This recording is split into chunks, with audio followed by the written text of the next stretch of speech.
Hello everyone, welcome back. So today in this video we are going to discuss about the hybridization and the shape of molecules। और जो molecules हम discuss करने वाले हैं वो काफ़ी different होंगे और important होंगे। शायद आपने classes में उसको discuss किया होगा, नहीं तो इस वीडियो में आपको कुछ इंटरेस्टिंग और डिफरेंट मॉलिक्यूल्स के बारे में पता लगेगा, उनकी शेप और हाइब्रिडेशन के बारे में। ये वीडियो पार्ट 1 है। नेक्स्ट पार्ट एक और आएगा, उसमें अलग अलग टाइप के डिफरेंट जो हमारे रह जाएंगे वो हम डिस्कस करेंगे, उनकी शेप और हाइब्रिडेशन। ओके, तो हम फर्स्टली डिस्कस करते हैं। जो हमारे पास जो फर्स्ट मॉलिक्यूल है वो है हमारे पास H2S गैस आपने देखी होगी। इसमें हमने जो सल्फर है उसकी हाइब्रिडेशन पता करनी इस मॉलिक्यूल में कितनी होगी। सबसे पहले हाइब्रिडेशन के बारे में और स्टेरिक नंबर, ये जितनी भी वीडियोस हैं मैंने ऑलरेडी अपलोड करके रखी हुई हैं। अगर आपने नहीं देखी हैं तो इस वीडियो के डिस्क्रिप्शन में लिंक होगा, वहां से आप देख सकते हैं, या फिर आई बटन पर क्लिक करके भी आप वहां से देख सकते हैं।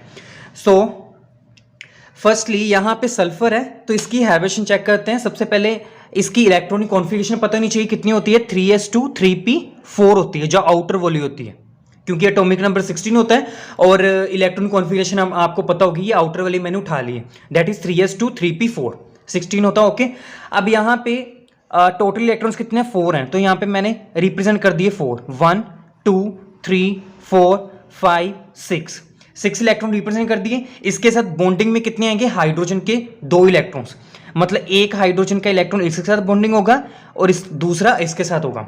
तो इसकी हाइब्रिडेशन कितनी होगी, ये होगी 1, यहां पे 1। ये सब कुछ मैंने वीडियोस में बताया होगा कि आप कैसे मॉलिक्यूल्स की हाइब्रिडेशन पता कर सकते हैं, प्लीज उस वीडियो को जरूर देखो।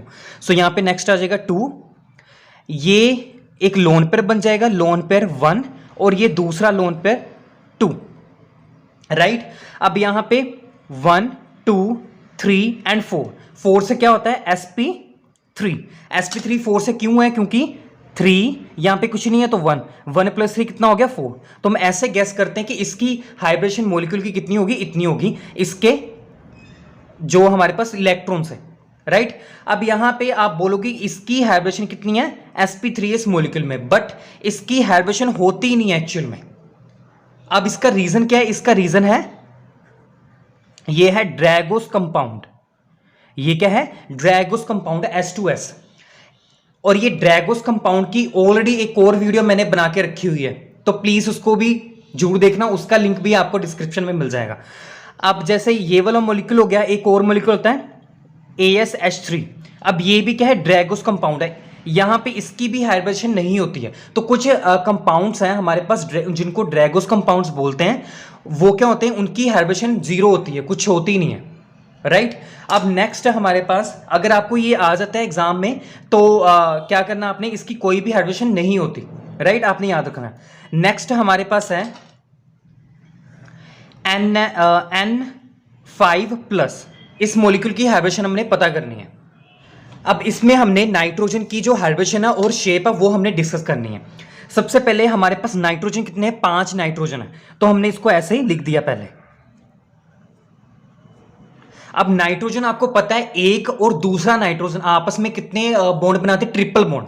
तो मैंने क्या किया, इसमें दोनों के बीच में ट्रिपल बॉन्ड जनरेट कर दिया और यहां पे भी कर दिया। अब देखो यहां पे तो ठीक है, इसके साथ 3 बॉन्ड है, इसकी वैलेंसी पूरी है, यहां पे भी इसकी वैलेंसी पूरी है। अब इन तीनों ने आपस में लिंकिंग भी तो करनी है ना। फॉर एग्जांपल हमने इन दोनों के बीच में सिंगल बॉन्ड ड्रॉ कर दिया। अब अगर हम इस नाइट्रोजन की बात करते हैं, इस नाइट्रोजन ने कितने बॉन्ड जनरेट किए, 1 2 3 एंड 4, बट एक्चुअल में नाइट्रोजन कितने में आता है, दूसरे नाइट्रोजन के साथ 3, बट इसने क्या है, इसके साथ 4 बनाए, मतलब टोटल तो 4 हो गए ना इस नाइट्रोजन के। तो अब यहां पे वैसे भी आपको पता है नाइट्रोजन ऐसे ट्रिपल बॉन्ड बनाता है, 3 ये, और साथ में इसके पास एक लोन पेयर रहता है।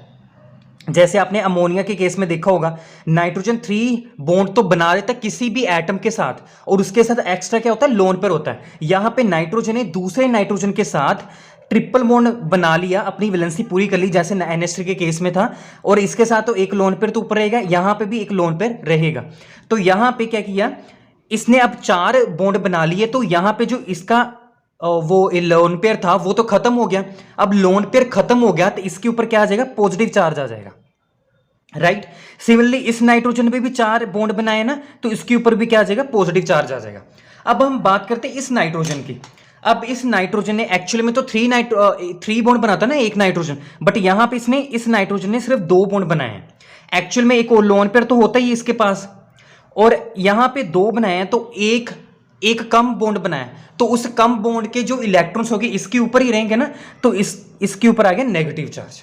आई होप आपको समझ आ गया होगा, राइट। यहां पे हम वैलेंसी पूरी कर रहे हैं। अब देखो क्योंकि हर किसी ने कितने इलेक्ट्रॉन बनाने होते हैं, 8 इलेक्ट्रॉन बनाने होते हैं ना वैलेंसी के लिए। सो 1 2 3 4 5 6, ठीक है, और 7 8। अब यहां पे देखो, जिसको हम ऑक्टेट ग्रुप बोलते हैं, अब यहां पे इस पूरे मॉलिक्यूल के ऊपर कितना है, सिर्फ एक ही पॉजिटिव चार्ज है। बट यहां पे तो आप बोलोगे कि यहां पे 2 पॉजिटिव चार्ज है और एक नेगेटिव चार्ज है, बट क्या है, ये वाला और ये वाला क्या हो गया, कैंसिल आउट हो गया। तो क्या होगा, कुछ भी न्यूट्रल चार्ज हो गया, तो एक पूरे के ऊपर ये पॉजिटिव चार्ज रहेगा। या फिर ऐसे भी कर सकते हैं, ये दोनों आपस में न्यूट्रल हो गए तो ये तो बच ही जाएगा। ओके, कोई एक पॉजिटिव चार्ज बचेगा। अब जो सेंट्रल नाइट्रोजन है इसकी हाइब्रिडेशन कितनी होगी वो हमने पता करनी है, क्योंकि जो सेंट्रल एटम होता है उसकी हाइब्रिडेशन हम पता करते हैं ना हम। अब यहाँ पे सेंट्रल एटम क्या है, नाइट्रोजन, ये वाला सेंटर वाला है, इसकी हम देखते हैं कितनी होगी। अब 1 2 3 एंड 4 आ गया, तो 4 के लिए क्या होता है, sp3, जैसे हमने इस केस में देखा था। यहाँ पे 3 + 1 4 होता है ना, क्योंकि यहाँ इस हाइब्रिडेशन, ये सब कुछ ट्रिक्स मैंने वीडियोस में बता रखी हुई हैं, तो प्लीज उनको देखो। सो 1 2 3 एंड 4 हो गया, तो यहाँ पे इसकी जो हाइब्रिडेशन है इस मॉलिक्यूल की, नाइट्रोजन की सॉरी, वो क्या है, sp3 है। अब ये जो स्ट्रक्चर है ऐसे लाइन में ना, तो इसी वजह से ये क्या है, लीनियर शेप में है। इसकी जो शेप है वो क्या है, लीनियर शेप है, बट ज्योमेट्री क्या है, sp3 है। यहाँ पे एक चीज रह गई थी बताने के लिए, वो थोड़ी सी गलत हो गई है। यहाँ पे मैंने बोला था कि लीनियर शेप होगी, बट क्या होगा, लीनियर शेप एक्चुअल में नहीं होती। लगता है ना लीनियर शेप, बट एक्चुअल में नहीं होती। क्यों, इसका कारण क्या है, अब यहाँ पे भी इलेक्ट्रॉन्स हैं और यहाँ पे भी इलेक्ट्रॉन्स है, तो इलेक्ट्रॉन क्या होगी, रिपल्शन होगी। तो क्या होगा, जो नेगेटिव नेगेटिव रिपल होगा ना, तो ये ऐसे हो जाएगा, बेंट में हो जाएगा। तो एक्चुअल में इसका जो स्ट्रक्चर होता है, जो शेप होती है, वो क्या होती है, बेंट शेप होती है, ऐसे। लाइक यहाँ पे सेंट्रल नाइट्रोजन होता है, यहाँ पे इसके 2 लोन पेयर नेगेटिव चार्ज है, नाइट्रोजन, ट्रिपल बॉन्ड नाइट्रोजन, यहाँ पे पॉजिटिव चार्ज, सेम ऐसे ही यहाँ पे भी एन पॉजिटिव चार्ज, और यहाँ पे ट्रिपल बॉन्ड। तो ये क्या है, एंगल, कुछ एंगल बनेगा ना यहाँ पे, तो जो जिसमें एंगुलर शेप आती है वो क्या होता है, बेंट स्ट्रक्चर होता है, मतलब बेंट शेप है ये, ना कि लीनियर शेप है। अब हम नेक्स्ट की बात करते हैं, वो हमारे पास third one is N3 negative. अब हमने 3 नाइट्रोजन लिया, अब उसके ऊपर क्या नेगेटिव चार्ज है। सो सबसे पहले हम क्या करना, हमने 3 नाइट्रोजन ऐसे ड्रॉ कर लिए, राइट। अब क्या करना है, यहां पे ओवरऑल क्या आना चाहिए, नेगेटिव चार्ज आना चाहिए, राइट। अगर मैं यहां पे डबल बॉन्ड बना दूं और यहां पे भी इनके बीच में डबल बॉन्ड बना दूं, इस नाइट्रोजन ने 4 बॉन्ड बना लिए, तो इसके ऊपर आएगा पॉजिटिव चार्ज। इसने सिर्फ 2 बनाए, जैसे इसने बनाए थे ना 2, इसके ऊपर क्या आएगा फिर नेगेटिव चार्ज, इसके ऊपर भी क्या आएगा, नेगेटिव चार्ज, क्योंकि इसने 2 बॉन्ड बनाए, 3 ही बनाए, राइट। ये दोनों हो जाएंगे न्यूट्रल, कैंसिल आउट हो जाएंगे न्यूट्रल, बट ये नेगेटिव चार्ज रहेगा, तो ओवरऑल क्या रह जाएगा, नेगेटिव चार्ज इसके ऊपर रह जाएगा, राइट। अभी भी ये क्या है, लीनियर स्ट्रक्चर है, ये क्या है, लीनियर शेप में है, इसकी शेप क्या है, लीनियर। अब यहां पे बट कोई भी लोन पे नहीं था, इसी वजह से क्या है, लीनियर शेप। अब इसकी हाइब्रिडेशन कैसे पता करनी है, 1 2 के लिए क्या आता है, sp, क्योंकि इसका भी 1 और इसका भी 1 + 1 = 2, दैट इज sp। तो इसकी जो हाइब्रिडेशन है सेंट्रल नाइट्रोजन की, वो क्या है, sp। अब यहां पे कोई लोन पेयर तो रहेगा नहीं इसके ऊपर, क्योंकि जो लोन पेयर था वो खत्म हो गया, किसकी वजह से, 4th बॉन्ड की वजह से, 4 बॉन्ड बनाई इसी वजह से। तो 1 डबल बॉन्ड को भी एक ही काउंट करना है, जैसे यहां पे किया था 1, सो 1 2, सो 2 के लिए sp। एक और 2-3 और करते हैं। Okay, now the fourth one is, हमारे पास ये कंपाउंड है, इसके ऊपर क्या है, ओवरऑल पॉजिटिव चार्ज है मॉलिक्यूल के ऊपर। इसमें जिनोन की हाइब्रिडेशन चेक करनी है। सो सबसे पहले जिनोन क्या होता है, हमारे पास नोबल गैस है, इसके फुली फील्ड ऑक्टेट होता है, दैट इज 8 इलेक्ट्रॉन्स होते हैं। तो यहां पे हमने 8 इलेक्ट्रॉन्स रिप्रेजेंट कर दिए, 1 2 3 4 5 6 7 एंड 8। अब इसके साथ 3 फ्लोरीन अटैच होंगे, सो 1 2 3 राइट। अब यहाँ पे पॉजिटिव चार्ज है, पॉजिटिव का मतलब क्या है, एक इलेक्ट्रॉन की कमी होगी जिनोन में से, तो इसको गायब कर दो, कर दिया गायब। अब क्या है, इसको लेट करना हमने 1, जैसे हमने फर्स्ट एग्जांपल में किया था 1 2 3 4 एंड 5, ये दोनों लोन पेयर बन गए। तो टोटल हमारे पास कितना आंसर आया, 5 आंसर आया। तो 5 के लिए क्या हो सकता है, sp5 के लिए क्या हो सकता है, sp3d। ओके, तो क्या हो गया हमारे पास यहां पे sp3d, इसकी जो हाइब्रिडेशन आएगी है जिनोन की, वो कितनी आई है, sp3d। अब इसकी हम ना शेप की बात करते हैं। अब शेप स्ट्रक्चर से ही पता लगेगी। सबसे पहले यहां पे जिनोन, अब sp3d ये किसकी होती है, इसका नाम क्या होता है, trigonal bipyramidal, trigonal bipyramidal geometry होती है, मतलब इसकी ज्योमेट्री ट्राइगोनल बाइपिरामिडल बनेगी। तो इसकी कैसे होती है, जैसे आपने PCl5 के केस में देखा होगा, इसकी भी ट्राइगोनल बाइपिरामिडल होती है ना, तो इसका जो स्ट्रक्चर होता है वो ऐसे होता था। 3 हमारे पास क्या होते हैं, इक्वेटोरियल होते हैं, 2 एक्सियल होते थे। सेम यहां पे करना है, यहां पे आएगा हमारे पास F, यहां पे भी F, यहां पे भी F, और इस साइड पे आएंगे 2 लोन पेयर। अब यहां पे मैंने 2 लोन पेयर बनाए, ये स्ट्रक्चर ऐसे भी हो सकता था ना, यहां पे पॉजिटिव चार्ज है ऊपर, ये स्ट्रक्चर ऐसे भी हो सकता था। आपके माइंड में क्वेश्चन आएगा कि ऐसे क्यों नहीं बनाया। फॉर एग्जांपल ऐसे 2 लोन पेयर एक्सियल में, बाकी ये तीनों इक्वेटोरियल में, क्योंकि ये हमने बेंट्स रूल में पढ़ा था। क्यों नहीं, ये स्ट्रक्चर ये होता है अनस्टेबल और ये होता है स्टेबल।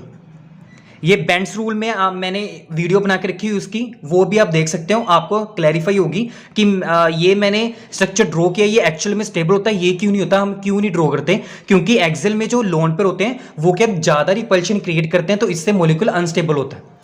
राइट, तो हमारे पास इसकी अगर हम शेप की बात करें तो ये क्या बन रहा है हमारे पास, इसको छुपा लो, शेप के लिए लोन पेयर को काउंट नहीं करते, बॉन्ड पेयर को काउंट करते हैं। तो ये हमारे पास क्या है, टी शेप बन गई। तो इसकी जो शेप होती है वो क्या होती है, टी शेप होती है इस मॉलिक्यूल की। नाउ 5th मॉलिक्यूल हमारे पास है C3O2। इस मॉलिक्यूल को बोलते हैं हम सब ऑक्साइड। हमारे पास और भी इसकी एग्जांपल है, जैसे C5O2, C4O2 एक्सेट्रा। राइट, जितने भी हमारे पास हैं, मतलब कार्बन हमारे पास इंक्रीज होते जाएंगे, जैसे 3 4 5 6 7 8 ऐसे हो जाएंगे, बट ऑक्सीजन हमारे पास कांस्टेंट रहेंगे। इन मॉलिक्यूल्स को हम सब ऑक्साइड्स बोलते हैं। राइट, अब हमने इसमें जो हमारे पास सेंट्रल कार्बन होगा उसकी जो हाइब्रिडेशन और शेप हमने पता करनी है। सबसे पहले कार्बन हमारे पास कितने 3 हैं, तो हमने इसको ऐसे लिख दिया, ऑक्सीजन इसके आगे और एक पीछे होगा। अब ऑक्सीजन हमेशा डबल बॉन्ड बनाता है, इसके ऊपर कोई भी चार्ज नहीं है, तो यहां पे डबल बॉन्ड ऐसे और यहां पे भी ऐसे। अब जो कार्बन है उसकी वैलेंसी कितनी होती है, 4 होती है, मतलब उसने कार्बन ने 4 बॉन्ड बनाने होते हैं अनदर एटम के साथ। तो इसने 2 तो ऑलरेडी बना ली, इस कार्बन ने 2 इसके साथ बना लेगा, इस कार्बन ने भी इसके साथ डबल बॉन्ड बना लिया। तो सभी कार्बन की वैलेंसी कितनी है, 4 ही है, और हर ऑक्सीजन की वैलेंसी कितनी है, 2 ही है। इसके ऊपर कोई भी चार्ज नहीं है। राइट, अब क्या करना हमने, जो सेंट्रल एटम है हमारे पास क्या है, वो है यहाँ पे कार्बन है, इसकी वैलेंसी इसकी हाइब्रिडेशन और शेप हमने पता करनी है। शेप तो आपको देखने से पता लग गई होगी, वो क्या है, लीनियर शेप है। ये क्या है, लीनियर शेप है हमारे पास। राइट, अब क्या करना है, हाइब्रिडेशन चेक करते हैं। सो 1 2 के लिए क्या होता है, sp, that is 1 + 1 that is 2। So sp क्या हमारे पास इसकी हाइब्रिडेशन है, और इस मॉलिक्यूल की पूरी जो शेप है वो क्या है, लीनियर शेप है। तो ये थे हमारे पास कुछ इंपॉर्टेंट मॉलिक्यूल्स, इनकी हाइब्रिडेशन और शेप हमने पता कर ली है। ये था पार्ट 1। नेक्स्ट पार्ट में जो हमारे पास अदर रह गए मॉलिक्यूल वो हम डिस्कस करेंगे। आई होप ये वीडियो काफ़ी हेल्पफुल रही होगी। तो ऐसी वीडियोस के लिए प्लीज़ चैनल को सब्सक्राइब जरूर करें। मिलते हैं नेक्स्ट वीडियो में। Happy learning.